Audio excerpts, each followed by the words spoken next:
Бұл Маралдың өзіне алғаш рет енді болды жетер осы деп айтқан күні еді.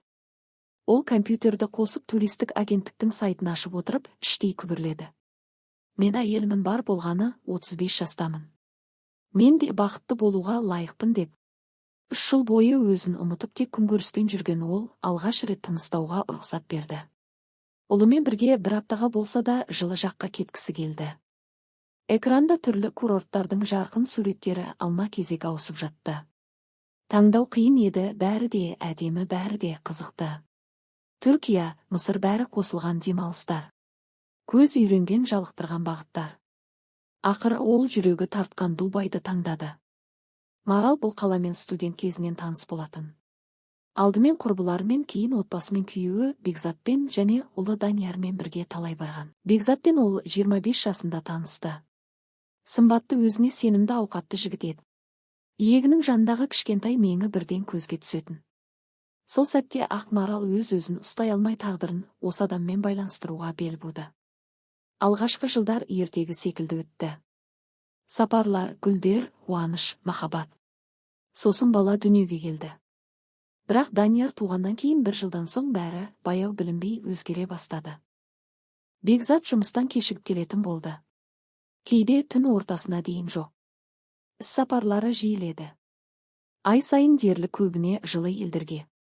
Марал күдікті ойларды өзінен алыстатуға тырысты. Жоқ, ол ондай емес деп өз-өзін жұбататын. Алайда Бекзат күмәнді күшейте берді. Әңгімелер нәтиже бермеді. Ол бәрін жоққа шығарды. Соған қарамастан Марал оны жақсы көре берді. Ол күйеуінен үйде жиі болуын өтінді. Ең болмаса ұлы үшін. Бірақ Бекзат баласына да аса мән бермейтін. Ақша қалдырып қайтадан жоғалып кететін. Бір күні ол тағы да кетіп қалды. Бұл жолы қайтып оралмады. Марал сол күнді қайта-қайта есіне алатын.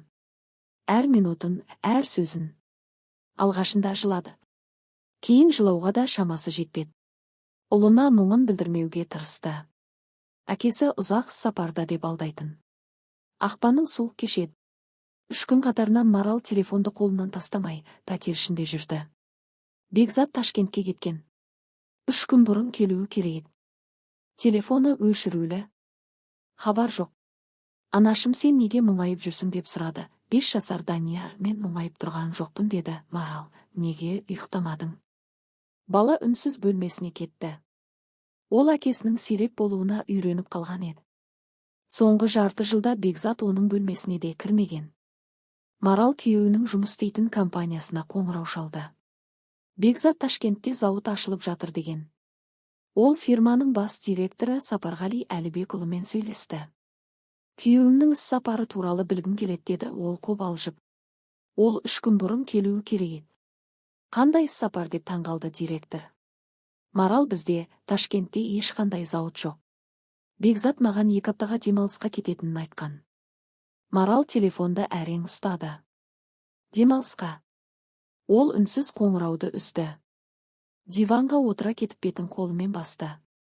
Бұл жолы Бекзат шектен шыққан еді. Телефонды өшіріп үйге қайтпай қоюды таңдаған. Жетеді, кету керек.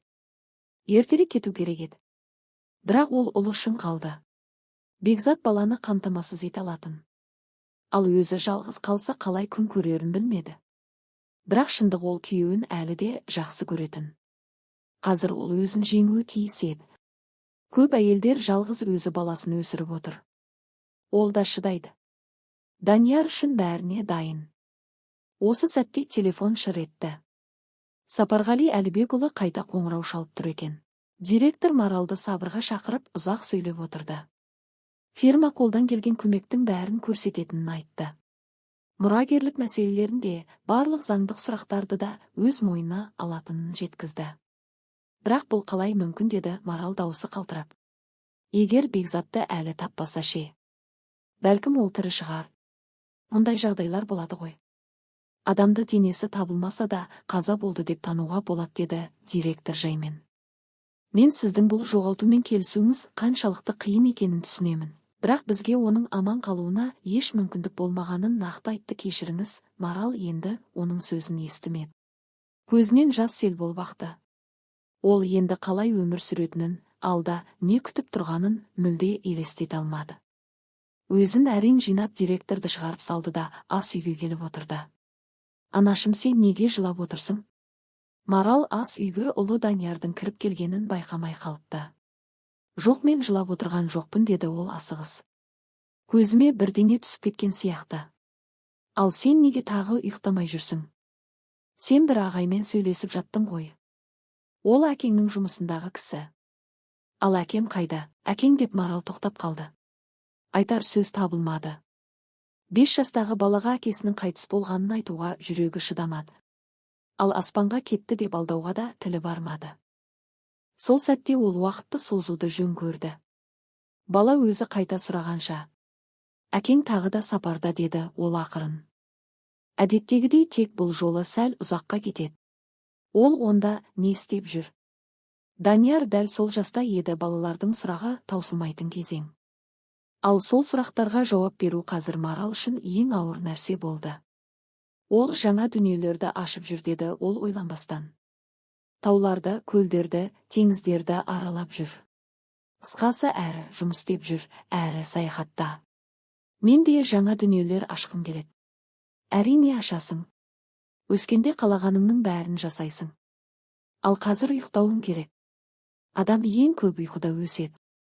Сондықтан тезірек жатсаң тез өсесің, жүр, төсекке бар. Бала есікке жеткенде кенет тоқтады да бұрылып, осы уақытқа дейін әкесінің сансыз сапарлары кезінде бір рет қоймаған сұрақты қойды. Ал әке қашан келеді? Марал ішіндегі бар күшін жинап жылап жібермеуге тырысты. Мен білмеймін, оның сапары өте қиын әрі ұзақ. Ол үлкен істермен айналысып жүр. Бір аптаның ішінде жаңа әлем ашу мүмкін емес қой. Данияр үнсіз басын изете бөлмесіне кіріп кетті. Сол сәтте Марал алғаш рет күйеуінің баласына онша көңіл бөлмегеніне іштей қуанды. Егер Бекзат мейірімді, жанашыр әке болғанда, бұл шындықты балаға қалай түсіндіретінін елестете де алмады. Қазір болса, уақыт өте келе Данияр әкесін мүлде ұмытып кетуі де мүмкін еді. Әрине, жылдар өткен соң Данияр есейгенде шындықты айтуға тура келетінін ол түсінді. Қазір ең бастысы баланың жан дүниесін қорғау, оның психикасын ауыр хабармен жараламау еді. Ал өзі ше? Бекзаттың сатқындығы, қос өмірі алдаулары оның өліміне деген қайғыны жеңілдеткен жоқ. Керісінше жүрегін одан сайын қыса түсті. Ол күйеуін бұрында жақсы көретінін білетін, бірақ қазір бұл сезім бұрынғыдан да өткір сезілді. Марал өз сезімінің тұтқынында қалды. Күйеуінен кетуге шешім қабылдаған кезде ол ашу мен реніш арқылы жүрегін тұншықтыра алатын. Ал енді бұл мүмкін емес еді. Өмірден өткен адамға ашулану мүмкін емес. Бекзаттың опасыздықтары жадынан өшкендей болды. Ол тек жақсы сәттерді ғана еске ала бастады. Ең бақытты күндері бірге өмірінің алғашқы жылдары еді. Сол күндердің естелігі қазір жанын тербетті. Марал бөлмеге кіріп сөреден отбасылық альбомды алды. Бірнеше бетін аударып отырып бір суретке көзі түсті. Олар Бекзат екеуі қар көлігінде отыр. Астанада түсірілген. Қар көлігін ол шебер жүргізетін деп ойлады Марал жасын сүртіп. Көзін жұмып отырып та айдай алатын еді. Қалай ғана мұндай жағдайға жол берді? Бұл оған мүлде ұқсамайды. Жоқ, денесін таппайынша мен бұған сенбеймін. Ол альбомды қатты жауып тастады. Бір сәтке сабырға келгендей болды. Бірақ көп ұзамай қайтадан ішін кернеген ашы қайғы қысты. Жүгіргісі келді, біреулерге қоңырау шалғысы келді, айқайлап іздеуді жалғастыруды талап еткісі келді. Сапарғали Әлібекұлына қайта хабарласуды ойлады. Бірақ дер кезінде өзін тоқтатты. Бұның еш пайдасы жоқ еді. Іздестіру жұмысына ол әсер ете алмайтын. Марал диванға отырып ұзақ қозғалмай қалды. Ойлау да шамасынан тыс еді. Ол тезірек ұйықтап, таңертең бәрі бұрынғыдай болғанын қалады. Күйеуінің асығыс жиналып қайтып келем деп шығып кететін сәтін көргісі келді. Ол төсегіне жатты, ұйқы бірден келмеді. Ол Бекзатты жібергісі келмеді. Отбасынан мүмкін. Ал өмірден ешқашан. Күндер өтті. Күту мен үміт ойында біртіндеп көмескілене берді. Ақыры Бекзатты ресми түрде қаза болды деп таныды. Денесі табылған жоқ. Сапарғали Әлібекұлы уәдесінде тұрды. Мұрагерлік рәсімдерді реттеуге көмектесті, қаржылай қолдады, фирмада қашықтан жұмыс істеуге мүмкіндік жасады. Марал баласын тәрбиелей жүріп, өмірін жалғастыруды үйренді. Бірақ күйеуін жүрегінен шығару оған әлі де шамасы жетпеді. 3 жыл өтті. 3 жыл үнсіз аза. Марал өзін демалыстан көңіл көтеруден айырды. Тек ұлымен бірге болғанда ғана күлімдейтін. Данияр оның өміріндегі жалғыз тірекке айналды. Содан бері тағы 3 жыл өтті. Экранда күлімсіреген жас қыз тұрды. Бір қолында ұшақ билеттері, екінші қолында бүкіл отбасы үшін бақытты демалыс деген жазу. Марал ауыр күрсініп сатып алу батырмасын басты. Данияр, деді ол дауыстап. 1 аптадан кейін Дубайға ұшамыз. 7 күн демалыс. Ол жолға жинала бастады. Бірақ бұл дайындық чемоданнан гөрі жүрекке қатысты еді. Жаңа өмірді, жаңа өзін қабылдау болатын. Уақыт зымырап өтті. 1 апта қалай өткенін байқамады да. Әуежайға баратын күн келді. Күту залында отырып Марал өткенді тағы есіне алды. Әуежайда соңғы рет Бекзатпен 5 жыл бұрын болған. Ұлдарын әжесіне қалдырып, екеуі Түркияға ұшып бара жатқан еді. Естеліктер жүрегін қайта шым еткізді. Бірақ ол өзін ұстай алды. Марал Даниярдың қолынан ұстап адамдардың шексіз ағынына қарай беттеді. Ұшаққа отыру аймағының маңында адамдар біртіндеп сирей бастаған.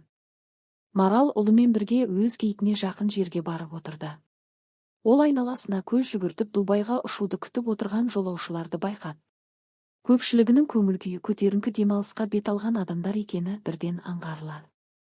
Жастар тобы интернеттегі бір бейнежазбаға қарқ-қарқ күліп отыр, ал екі егде әйел әуежай сөрелерінде тұратын газеттерді парақтауда. Біраз әріректе 25 жас шамасындағы сары шашын бояған қыз бен кең жиекті қалпақ қара көзілдірік киген ер адам отырды. Ер адамның жасы шамалауға келмейді, ол серігіне қарай еңкейіп, жүзін қалпағымен көлегейлеп алған. Ол әлденені қызу әңгімелеп отыр, алайда қыздың түрінен қызығушылық байқалмайды. Ол телефонына үңіліп айтылған сөздерге мүлде мән бермей отырғандай. Марал бұл көрініске көп үңілмей, назарын өз телефонына аударды. 15 минуттан кейін диктор рейске отырғызу басталғанын хабарлады. Марал мен Данияр ұшақтағы орындарына жайғасты. Данияр терезе жаққа отырды, ал анасы оның жанына жайғасты. Данияр, бұл сенің есіңде қалатын алғашқы ұшуың ғой, деді Марал қуанышпен. Соңғы рет олар бірге ұшаққа мінгенде ұлы 2 жасқа да толмаған еді. Қандай керемет, мама. Екеуміз бірге ұшып бара жатырмыз. Өткен жолғы ұшуды есіңе түсіре аласың ба, деп сұрады. Марал да осы сұрақты қойғанына бірден өкінді. Данияр терезеден сыртқа ойлана қарап, жоқ, мүлде есімде жоқ, деді. Марал жеңілдем алды. Ол ұлының жадында әкесімен байланысты бірдеңе оянып кетер ме деп қорыққан еді. Соңғы 3 жылда Данияр әкесін сирек еске алатын. Алғашқы кезде ғана оның жаңа әлемдерді зерттеуге кеткені жайлы сұрайтын. Сондай сәттерде Марал ойдан түрлі ертегіге ұқсас әңгімелер шығаратын. Әкесінің тобы ауа райына байланысты бөгеліп қалғанын, жолда ерекше адамдармен танысқанын айтатын. Данияр өскен сайын сұрақтар да азая берді. Соңғы 1,5 жылда ол әкесі туралы бір рет сұраған жоқ. Бірақ Маралдың көңілі бәрібір алаң болатын. Бір күні сыныптастары өз әкелері туралы айта қалса, ұлының ішінде жаңа сұрақтар туындауы мүмкін ғой. Абырой болғанда ондай жағдай болмады. Мүмкін Марал Даниярдың достарының аналарымен таныс болғандықтан олар балаларынан бұл тақырыпты қозғамауды өтінген шығар. Ал мүмкін жай ғана жолы болған болар. Қалай болғанда да Марал алдағы жылдары ұлымен бұл туралы ашық сөйлесуге тура келетінін жақсы түсінді. Тіпті психологтан да кеңес алған, бірақ әлі де жүрегіне қонымды жолды таба алмады. Мама, қарашы, біз бұлттардың үстіндеміз, деп таңданды Данияр. Марал ұлына қарап, бір кездері Бекзат екеуі және кішкентай Даниярмен бірге ұшқан сапарын есіне алды. Ол кезде Данияр әкесінің құшағында тыныш қана терезеге қарап отыратын, ал басқа балалар салонда айқайлап жататын. Марал сол сәттегі отбасылық үйлесімге сүйсінген еді. Ол бұл ұшудың ұлымен бірге жасаған соңғы отбасылық сапар боларын мүлде ойламаған. 1,5 жылдан кейін Марал мен Бекзат демалысқа тағы ұшты, бірақ бұл жолы Даниярсыз. Ол кезде олардың ара қатынасында алғашқы салқындықтар пайда болған. Бір-біріне жақындау үшін барған сапар керісінше бәрін ушықтырды. Демалыстан кейін қарым-қатынастары біржола төмендей берді. Марал стюардессаны шақырып су сұрады. Ол өткенді еске алғысы келмесе де, ойы өздігінен сол жаққа қарай тарта берді. Өзіне де іштей ренжіді, жаңа өмір бастауға шешім қабылдаған еді ғой. Бірақ бәрібір қайтадан тырысу керек. Ол су ішіп көзін жұмып ұйықтауға тырысты. Мама, маған дәретханаға бару керек деп Данияр оны оятты. Жүр бірге апарайын. Жоқ мама, мен өзім бара аламын. Мен 8-демін ғой. Оның үстіне апай бәрін көрсеткен. Қандай ақылды балам бар, деді Марал күлімсіреп. Данияр дәліз бойымен нық қадаммен алға қарай жүрді. Стюардесса оған дәретхананы нұсқады. Ұлының аман жеткеніне көзі жеткен соң Марал терезеге қарады. Ұшақ әлдеқашан өз биіктігін алып бір қалыпты ұшып келе жатқан. Кенет командирдің дауысы естілді. Құрметті жолаушылар, біз турбуленттік аймаққа жақындап келеміз. Ұшақта аздаған шайқалу болуы мүмкін. Алаңдамауларыңызды сұраймыз, жағдай қалыпты. Сөзін аяқтамай жатып ақ ұшақ селк ете қалды. Даниярым деп ойлады Марал, ұлы қорқып қалған шығар. Ол орнынан тұра бергенде, арт жақтан өтінеміз, орныңызға отырыңыз, деді стюардесса. Қауіпсіздік ережесі бойынша тұруға болмайды. Онда менің ұлым бар, деді Марал алаңдап. Уайымдамаңыз, бәрі жақсы. Дәл сол сәтте Данияр дәретханадан шықты. Ол өз қатарына қарай келе жатып кенет тоқтап қалды. Бір сәт кідіріп қайтадан жүрді, бірақ бұл жолы асығысы байқалды. Жақындаған кезде Марал оның өңі қуқылданып кеткенін көрді. Мама, деді Данияр дірілдеген дауыспен. Не болды жаным? Бұл жай ғана, турбулентті қорқатын ештеңе жоқ. Жоқ, ана жерде әке бір қызбен отыр. Маралдың жүрегі су ете қалды. Балам, саған солай көрінген шығар. Жоқ, мен анық көрдім. Тек шашы басқаша, бірақ өзі сол. Сен барып көрші. Сен шаршадың, деді Марал өзін сабырға шақырып. Кей адамдар бір-біріне қатты ұқсайды. Бұл ол еді, деді Данияр терезеге қарап. Марал ұлын қайта сендірудің пайдасыз екенін түсінді. Өзі де ішінен қатты толқып тұрды. Бекзаттың бұл ұшақта болуы мүмкін емес деп өзін қанша жұбатса да жүрегі тынышталмады. Орнынан тұрып барып тексеру оңай еді, бірақ оған батылы жетпеді. Ұшақ қонғанға дейін Марал орнынан қозғалмады. Тіпті дәліз жаққа қарауға да қорықты. Ұшақ сәтті қонды. Жолаушылар орнынан секіріп тұрып үстіңгі сөрелерден өз заттарын ала бастады. Бірақ Марал оларға қосылмады. Ол 5 минут бойы ұшақ дәлізінде тұрып қалғысы келмеді. Ұлы Даниярмен бірге ол жай отырып адамдардың шыққанын күтуді жөн көрді. Марал тыныш отырып айналасын бақылап отырды. Сол кезде алдыңғы қатарлардың бірінде отырған адам өз орнынан тұрып заттарына қол созды. Сол сәтте Марал ұлының оны әкесіне ұқсата алғанын түсінді. Ол шын мәнінде Бекзатқа қатты ұқсайтын, тек беті сәл толықтау, шашы қысқартылған. Ол қалпағын көтерді де Маралге жақындады. Иегінде Бекзатқа тән таңба көрінді. Жоқ, бұл мүмкін емес, бұл түспе әлде кездейсоқтық па деп ойлады Марал, дірілдеп эмоциясын жасыруға тырысты, бірақ ол үшін сабыр сақтады. Ол бөтен қыздың қолынан ұстап дәлізге шықты. Қалпақ тағы да оның жүзін Маралдан жасырды. Көп ұзамай адамдар ұшақтан шығып кетті. Марал әдейі соңғы болып шықты, ешкіммен кездеспес үшін сабырын сақтады. Ұшақтан шыққаннан кейін Марал әуежай қызметкерінің алдына келді. Оның мақсаты өз эмоциясын сыртқа шығарып жағдайды түсіндіру еді. Кешіріңіз, мен сұрай аламын ба, менімен бірге ұшақта бір адам бар ма еді? Кешіріңіз, мен басқа рейсті күтіп отырмын, деді қыз. Теориялық тұрғыда базаны аша аламын, бірақ бұл жеке деректерді бұзу болады. Мені түсініңізші, деді Марал сыбырлап. Сол ұшақта менің күйеуім Бекзат бар еді. Ол бірнеше жыл бұрын хабар ошарсыз жоғалып кеткен. Қыз алдымен таңғалды, содан кейін Даниярға қарады. Баланың қарапайым сенімшіл көзқарасы қыздың жүрегін жұмсартып деректерді тексеруге мүмкіндік берді. Экраннан аты жөні шықты: Бекзат Сейдалыұлы, бірақ ол рейсте болмаған. Өкінішті, деді қызметкер. Бірақ бұл туралы ешкімге айтпауыңызды сұраймын. Әрине, деп жауап берді Марал. Даниярдың қолын ұстап багаж алу залына баяу жүрді. Қара таспада багаж баяу жылжып бара жатты. Марал көз қиығымен қалпақты адамды тағы көрді. Ол өзінің багажын алып қызымен бірге шығып бара жатты. Қандай жақсы, ол Бекзат емес деп ойлады Марал. Жоқ болса, не істейтінімді білмеймін. Бұл тек кездейсоқтық. Таңба бар, бірақ бәрін ұмытып демалысқа көңіл бөлу керек. Таксимен қонақ үйге жеткен соң бөлмеге кірген Марал терезеден теңізге қарап терең дем алды. Жаңа өмір басталды. Ешқандай кездейсоқ кездесу мені тоқтата алмайды деп ойлады. Бірнеше күн демалыс керемет өтті. Ауа райы тамаша, жағажайда әрдайым бос орын бар, түнде кейде көршілердің дауыс шығаратындары ғана естілетін. Марал ұлы Даниярмен бірге балконға шығып күн батуын тамашалады. Бұл оның күнделікті медитациясы еді.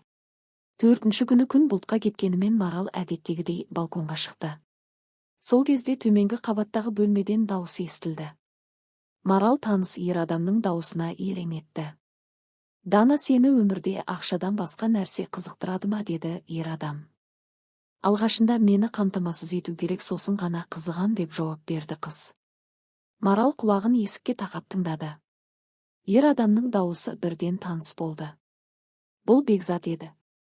Сен не қалдырасың, деді ол бұрынғыдай. Марал күмәнсіз таныды. Бұл оның күйеуі. Дауыс, сөздер бәрі бұрынғыдай. Бекзат бөлмеден шыққанда Марал ұлына: Данияр, бөлмеден кет, бізге жолымызды жалғастыру керек, деді. Марал жүгіріп бір қабат төмен түсіп Бекзат пен Дананың бөлмесіне келді. Ол құлағын есікке тақап сөйлескенін тыңдады. Жас қыз бен Бекзаттың айқайымен келіспеушілігі Маралға оқиғалардың шындығын нақты көрсету үшін жеткілікті болды. Қандай қорқынышты кездейсоқтық, деп ойлады Марал. Маралдың ішкі сезімі Бекзатқа деген сезімді қайта оятуы мүмкін еді, бірақ ол мұны мүлде қабылдай алмады.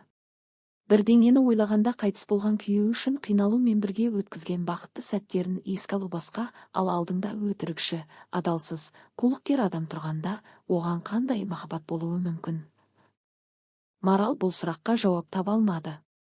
Қай жолды таңдау керегін білмеді. Ол ұйықтап жатқан Даниярға қарап оның үстін жақсылап жапты да терең демалды. Келесі күні Марал ұлы Даниярмен бірге әдеттегідей жағажайға дайындалды. Ауа райы жақсарған еді, сондықтан жақсы орындар алып демалуды тез бастау керек болды. Бұл бөлікке тек қонақ үйдің тұрғындары ғана келетін. Бірақ жақсы ауа райында кез келген орын тез толатын. Марал айнаға қарап не кию керегін ойлады. Қауіпсіздік үшін ол басқа үлкен көзілдірікті таңдады, жүзінің жартысын жауып тұратын. Оның үстіне үлкен шляпа киді. Қауіп тек күннен емес еді. Егер Бекзат шынымен астында болса, кездейсоқ жолығу ықтималдығы тым жоғары еді. Марал шешім қабылдай алмай конспирациясын сақтады. Даниярдың қолын ұстап лифтке қарай жүрді. Кабинка тек бірнеше минуттан соң келді. Барлық қонақтар сол күні жағажайға бет алған еді. Марал мен ұлы лифтке кірді. Кабинка төменгі қабатта тоқтады, есік ашылды да ішке шашын бояған қыз кірді, дәл Бекзаттың сол таңдағы спутнигі. Бұл жолы ол телефонын пайдаланбай ренжулі жүзбен тұрды. Қанша күту керек еді, кейін лифт толып кетеді, деді ол ыза жүзбен. Мен де дәл сондай күттім, деп тыныш жауап берді Марал. Қыз Маралға ыза көзбен қарап мұздай әсер қалдырды, бірақ Маралға бұл еш әсер етпеді. Ол Даниярдың құлағын жауып, лифт арқылы бірінші қабатқа дейін үнсіз жетті.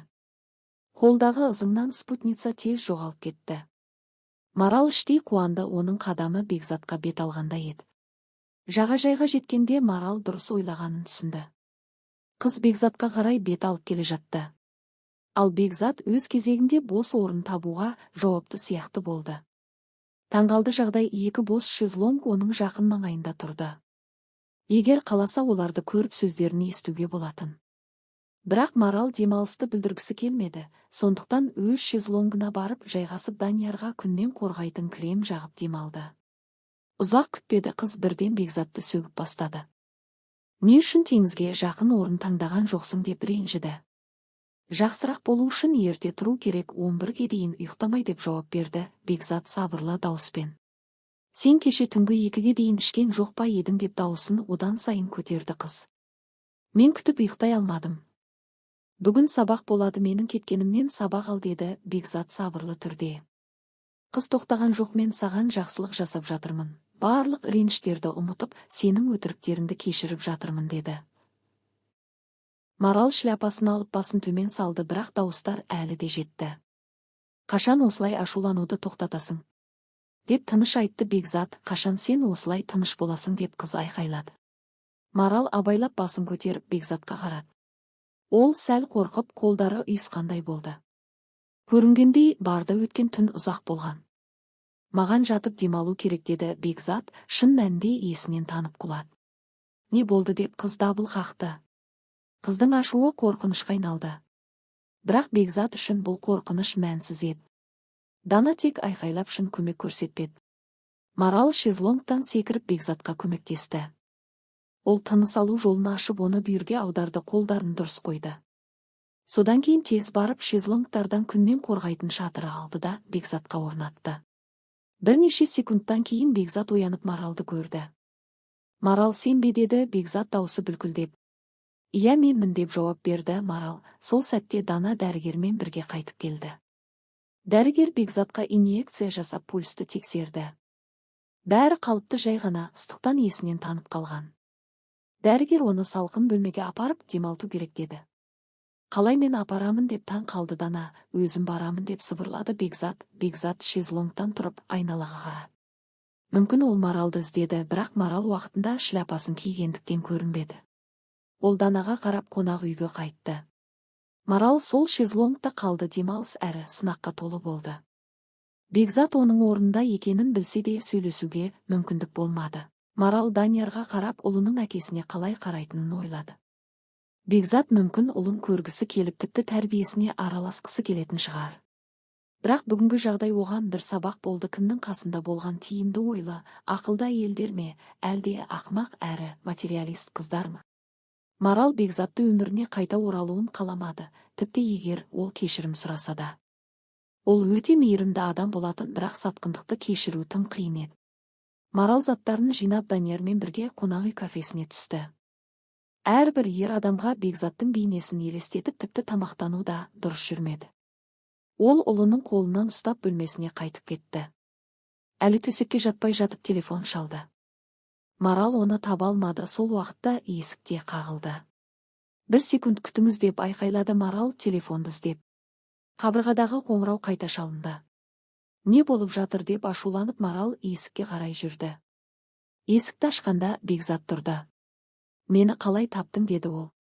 «Тірі қалдың ба?» деп Марал қатқыл үнмен жауап берді. «Иә, бірақ сөйлесейікші» деді Бекзат. Марал тынысын түзеуге тырысып, бір сәт тыныштық керек деп ойлады. Қазір ештеңе түсіндірудің қажеті жоқ, Данияр естіп қалады. Онда кешкісін қонақ үйдегі барда сағат 10-да кездесейік. Маралдың қызығушылығы бәрібір жеңіске жетті. «Жақсы, келемін» деді ол. Ол есікті жауып өз-өзіне моральдық тұрғыдан дайындалуға тырысты. Бірақ қалай дайындалу керек екенін білмеді. Қалған уақыт ішінде өзін тыныштандыра алмай, Бекзат не айтар екен, қандай оқиға ойлап табады, оған сенуге бола ма, жоқ па, осы сұрақтардың жауабын таба алмады. Тек бір нәрсені шешті: қатал болу, сентименталдыққа берілмеу және еститін нәрселерге сыни көзқараспен қарау. Даниярды ұйықтатып Марал барға бет алды. Ол бардың терең бұрышындағы бос үстелді таңдады, музыка нашар естілетін жерді. Марал күте бастады. 10 минут өткенде кіре берісте Бекзат көрінді.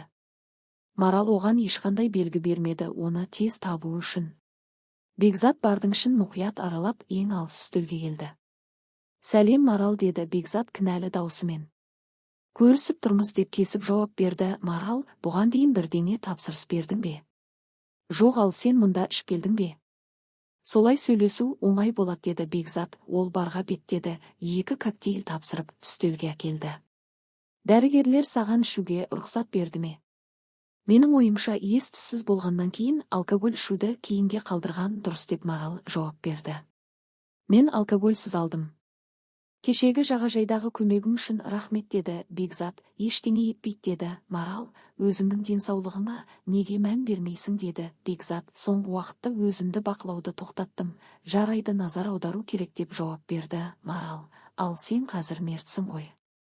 Өлген адамға денсаулық қажет емес» деді. «Қазір айтамын, тек мені бөлмей тыңдашы» деді Бекзат. «Керемет, тыңдайын» деп Марал жауап берді. 3 жыл бұрын маған қауіп-қатерлер келе бастады» деді Бекзат. «Біздің компаниямыз бір ұйыммен қақтығысып қалды. Мен жаңа жобамыз үшін несие алдым, бірақ мердігер міндеттемелерін орындамай ғайып болды.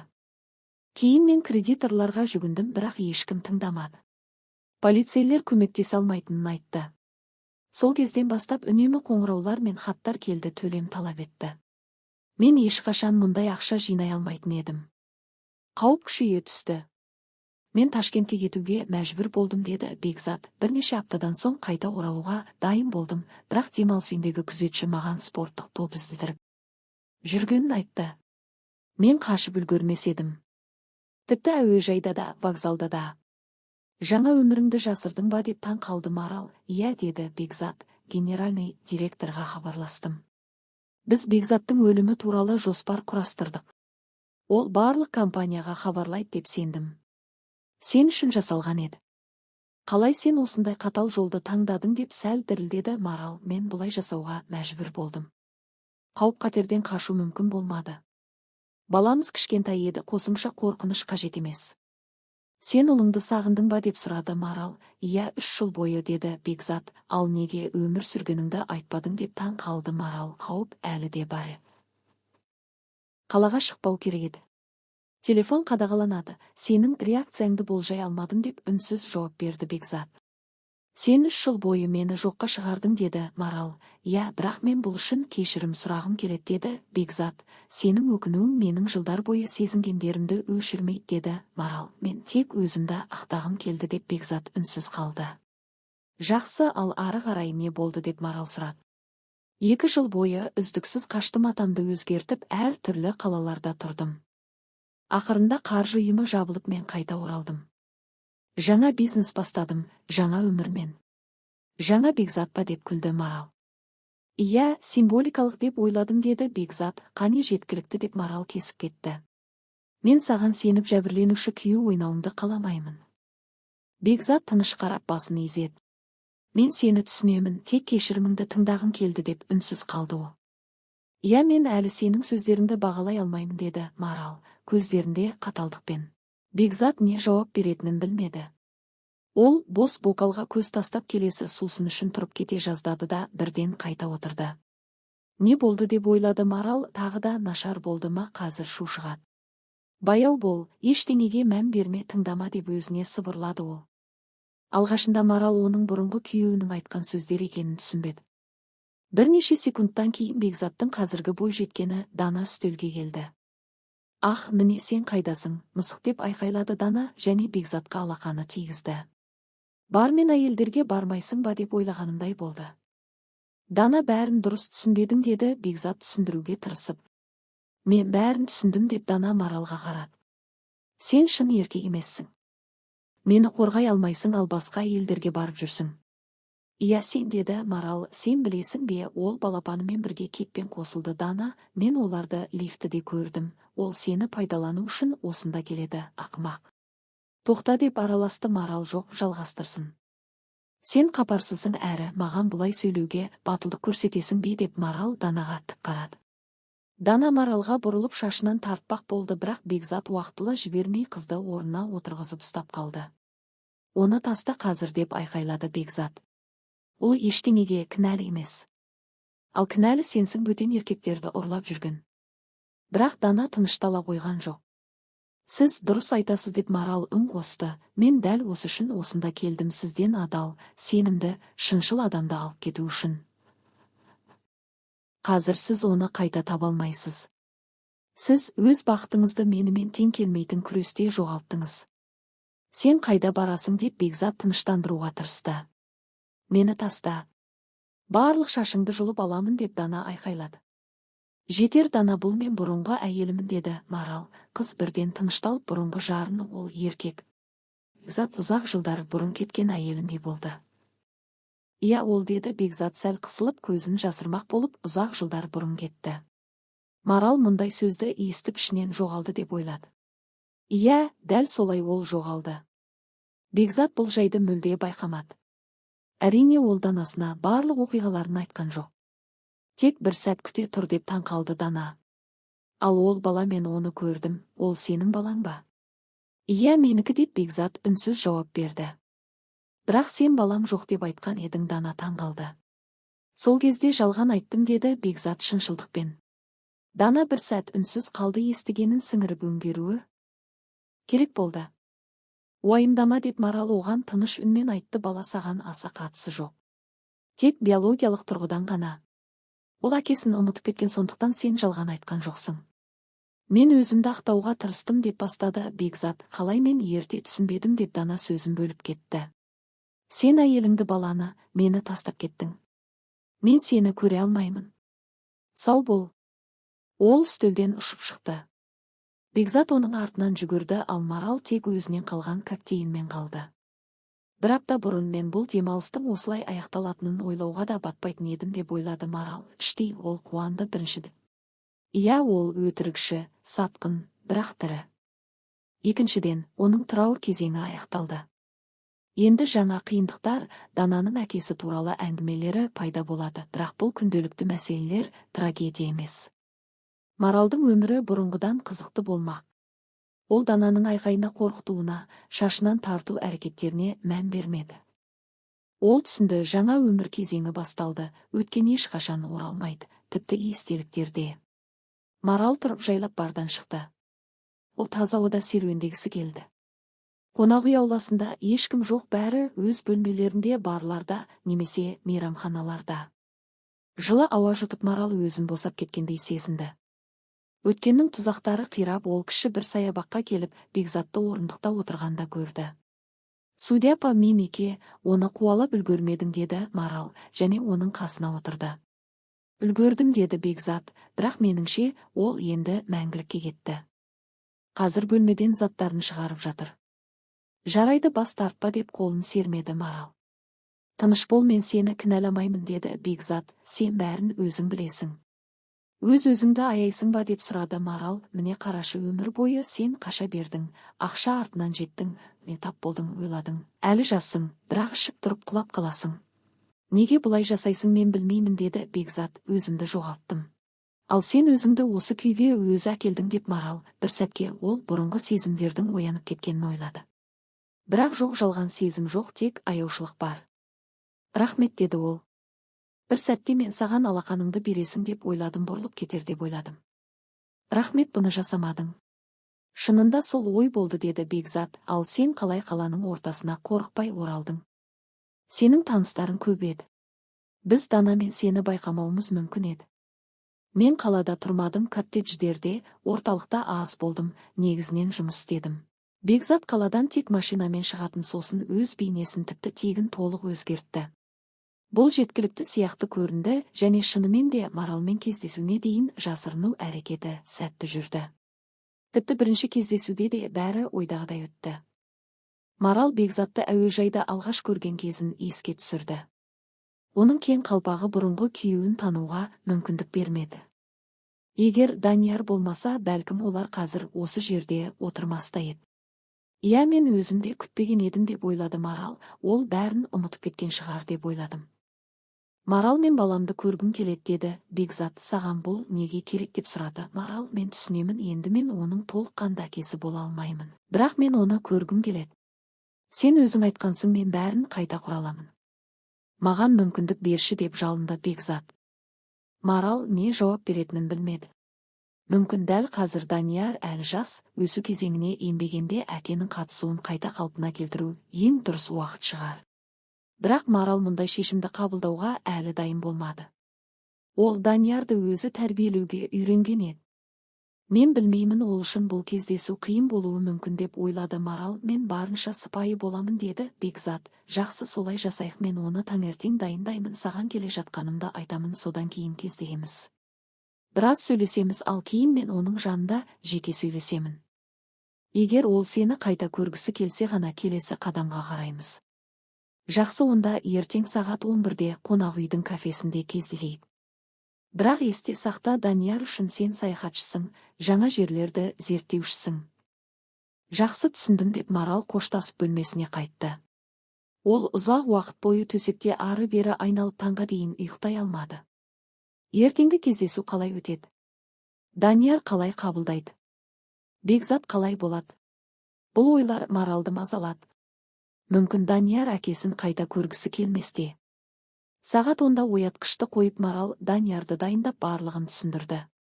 Мама, біз бүгін қайда барамыз деп сұрады Данияр. Есте сақта, сен ұшақта әкең деп атаған адамдар бар еді ғой, деді Марал. Есте қалды. Сен дұрыс айттың.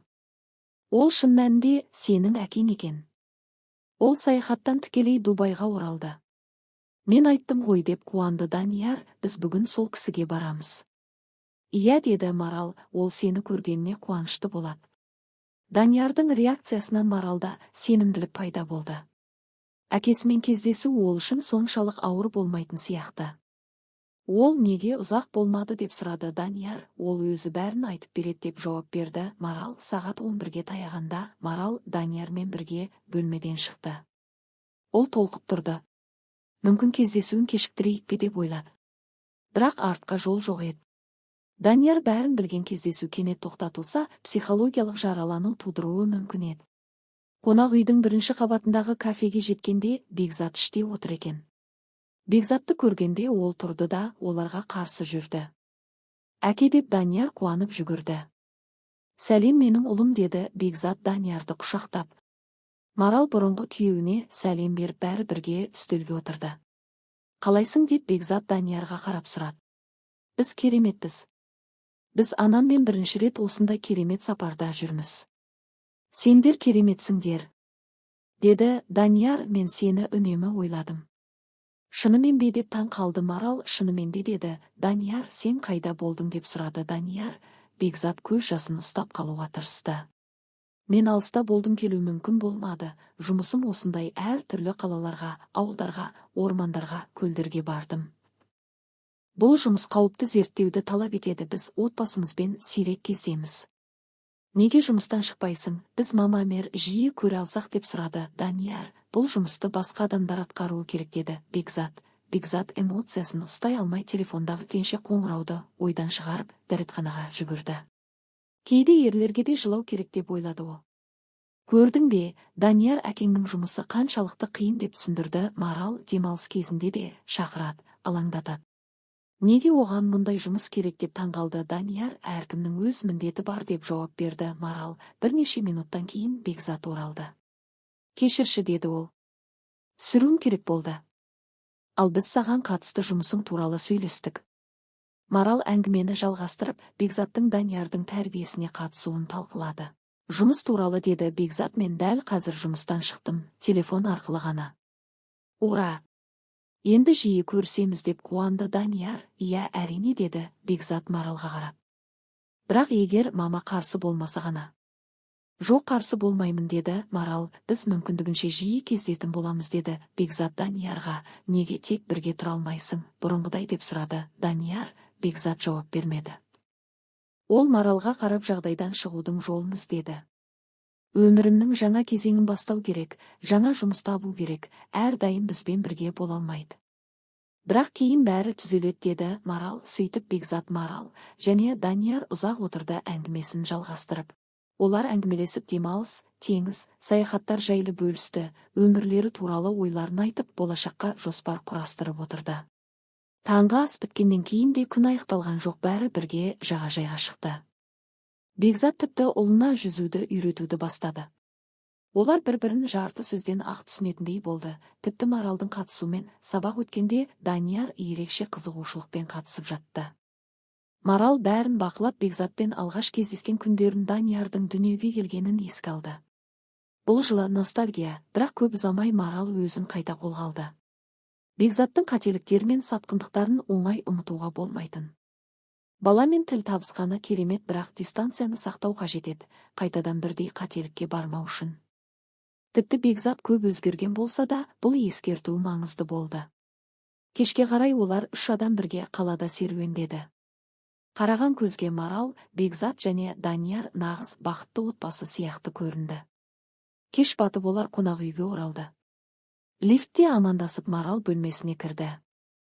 Қалай өтті әкеңмен бірге деп сұрады Марал. Мен әр күнді осылай өткізгім келеді, бәріміз бірге деп қуанды Данияр. Мұндай күн әрдайым болмайды, ертең біз ұшамыз деп түсіндірді Марал.